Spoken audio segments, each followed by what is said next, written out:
Please subscribe, like and share this content. It means a lot to us. Thank you in advance. To U.S. Code Chapter 15, Office of Technology Assessment.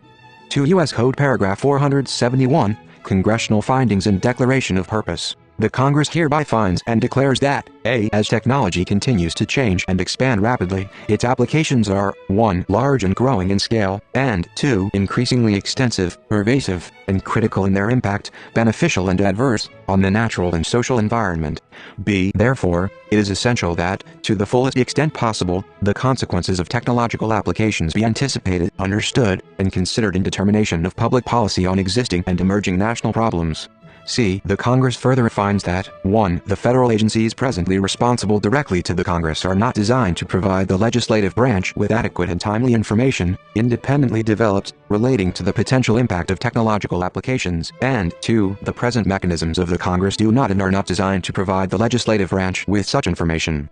D. Accordingly, it is necessary for the Congress to, 1. Equip itself with new and effective means for securing competent, unbiased information concerning the physical, biological, economic, social, and political effects of such applications, and 2. Utilize this information, whenever appropriate, as one factor in the legislative assessment of matters pending before the Congress, particularly in those instances where the federal government may be called upon to consider support for, or management or regulation of, technological applications. To U.S. Code Paragraph 472, Office of Technology Assessment.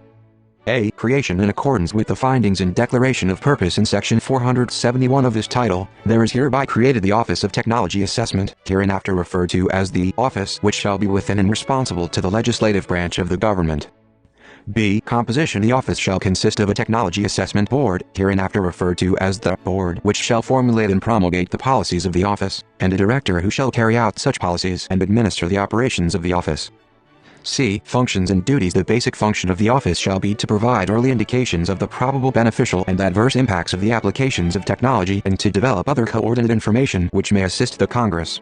In carrying out such function, the office shall, 1. Identify existing or probable impacts of technology or technological programs, 2. Where possible, ascertain cause and effect relationships, 3. Identify alternative technological methods of implementing specific programs, 4. Identify alternative programs for achieving requisite goals, 5. Make estimates and comparisons of the impacts of alternative methods and programs, 6. Present findings of completed analyses to the appropriate legislative authorities, 7. Identify areas where additional research or data collection is required to provide adequate support for the assessments and estimates described in paragraph 1 through 5 of this subsection, and 8. Undertake such additional associated activities as the appropriate authorities specified under subsection D may direct.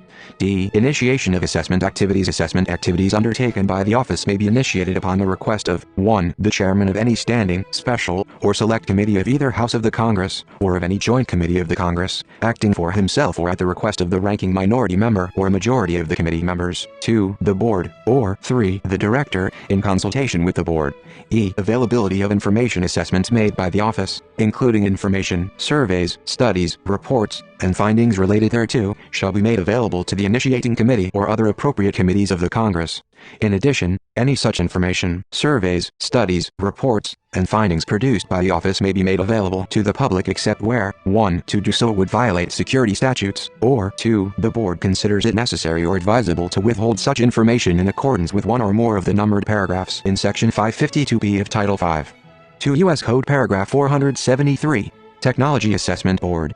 A. Membership. The board shall consist of 13 members as follows: 1. 6 members of the Senate, appointed by the President pro tempore of the Senate, 3 from the majority party and 3 from the minority party; 2. 6 members of the House of Representatives appointed by the Speaker of the House of Representatives, 3 from the majority party and 3 from the minority party; and 3. The director, who shall not be a voting member. B. Execution of functions during vacancies. Filling of vacancies in the membership of the board shall not affect the power of the remaining members to execute the functions of the board and shall be filled in the same manner as in the case of the original appointment. C. Chairman and Vice Chairman. Selection procedure. The board shall select a chairman and a vice chairman from among its members at the beginning of each Congress. The vice chairman shall act in the place and stead of the chairman in the absence of the chairman. The chairmanship and the vice chairmanship shall alternate between the Senate and the House of Representatives with each Congress. The chairman during each even-numbered Congress shall be selected by the members of the House of Representatives on the board from among their number. The vice chairman during each Congress shall be chosen in the same manner from that House of Congress other than the House of Congress of which the chairman is a member. D. Meetings.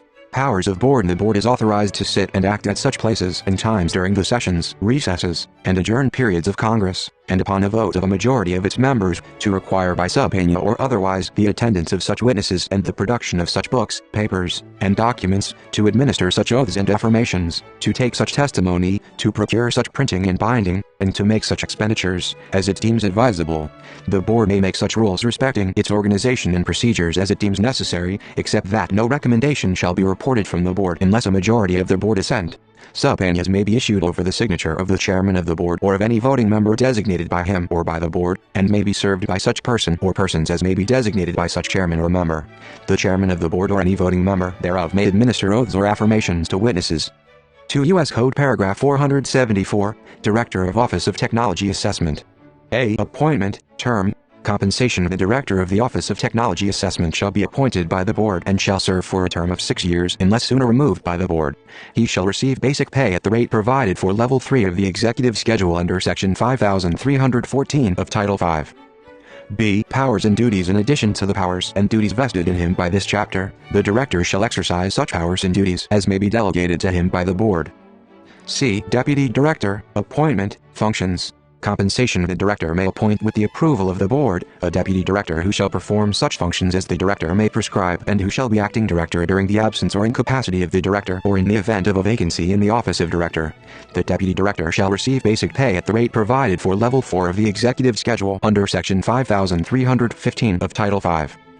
D. Restrictions on outside employment activities of Director and Deputy Director. Neither the Director nor the Deputy Director shall engage in any other business, vocation, or employment than that of serving as such Director or Deputy Director, as the case may be, nor shall the Director or Deputy Director, except with the approval of the Board, hold any office in, or act in any capacity for, any organization, agency, or institution with which the office makes any contract or other arrangement under this chapter. 2 U.S. Code Paragraph 475, Powers of Office of Technology Assessment. A. Use of public and private personnel and organizations, formation of special ad hoc task forces, contracts with governmental, etc., agencies and instrumentalities, advance, progress, and other payments, utilization of services of voluntary and uncompensated personnel, acquisition, holding, and disposal of real and personal property, promulgation of rules and regulations. The office shall have the authority, within the limits of available appropriations, to do all things necessary to carry out the provisions of this chapter, including, but without being limited to, the authority to 1. Make full use of competent personnel and organizations outside the office, public or private, and form special ad hoc task forces or make other arrangements when appropriate. 2. Enter into contracts or other arrangements as may be necessary for the conduct of the work of the office with any agency or instrumentality of the United States, with any state, territory, or possession or any political subdivision thereof, or with any person, firm, association, corporation, or educational institution, with or without reimbursement, without performance or other bonds, and without regard to Section 6101 of Title 41. 3. Make advance, progress, and other payments which relate to technology assessment without regard to the provisions of Section 3324 A and B of Title 31. 4. Accept and utilize the services of voluntary and uncompensated personnel necessary for the conduct of the work of the office and provide transportation and subsistence as authorized by Section 5703 of Title V, for persons serving without compensation. 5. Acquire by purchase, lease, loan, or gift, and hold and dispose of by sale, lease, or loan, real and personal property of all kinds necessary for or resulting from the exercise of authority granted by this chapter. And 6. Prescribe such rules and regulations as it deems necessary governing the operation and organization of the office. B. Record keeping by contractors and other parties entering into contracts and other arrangements with office. Availability of books and records to Office and Comptroller General for audit and examination. Contractors and other parties entering into contracts and other arrangements under this section which involve costs to the government shall maintain such books and related records as will facilitate an effective audit in such detail and in such manner as shall be prescribed by the office, and such books and records and related documents and papers shall be available to the office and the Comptroller General of the United States, or any of their duly authorized representatives, for the purpose of audit and examination. C. Operation of laboratories, pilot plants, or test facilities. The office, in carrying out the provisions of this chapter, shall not, itself, operate any laboratories, pilot plants, or test facilities. D. Requests to executive departments or agencies for information, suggestions, estimates, statistics, and technical assistance. Duty of executive departments and agencies to furnish information, etc. The office is authorized to secure directly from any executive department or agency information, suggestions, estimates, statistics, and technical assistance for the purpose of carrying out its functions under this chapter. Each such executive department or agency shall furnish the information, suggestions, estimates, statistics, and technical assistance directly to the office upon its request. Requests to heads of executive departments or agencies for detail of personnel, reimbursement on request of the office. The head of any executive department or agency may detail, with or without reimbursement, any of its personnel to assist the office in carrying out its functions under this chapter.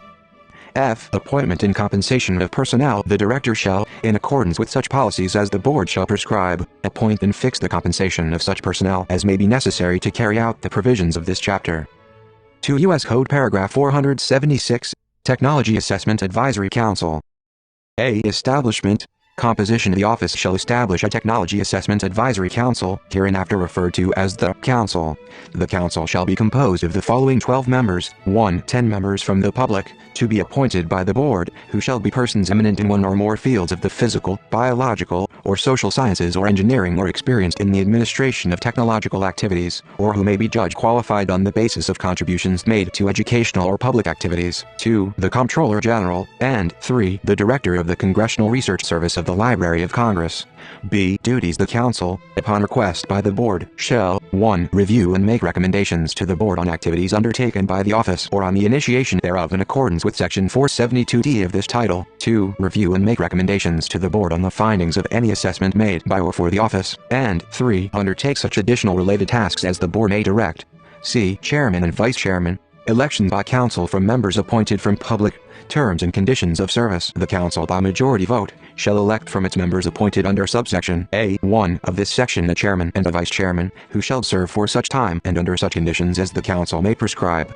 In the absence of the chairman, or in the event of his incapacity, the vice chairman shall act as chairman. Terms of office of members appointed from public. Reappointment. The term of office of each member of the Council appointed under subsection A1 shall be 4 years, except that any such member appointed to fill a vacancy occurring prior to the expiration of the term for which his predecessor was appointed shall be appointed for the remainder of such term. No person shall be appointed a member of the Council under subsection A1 more than twice. Terms of the members appointed under subsection A1 shall be staggered so as to establish a rotating membership according to such method as the Board may devise.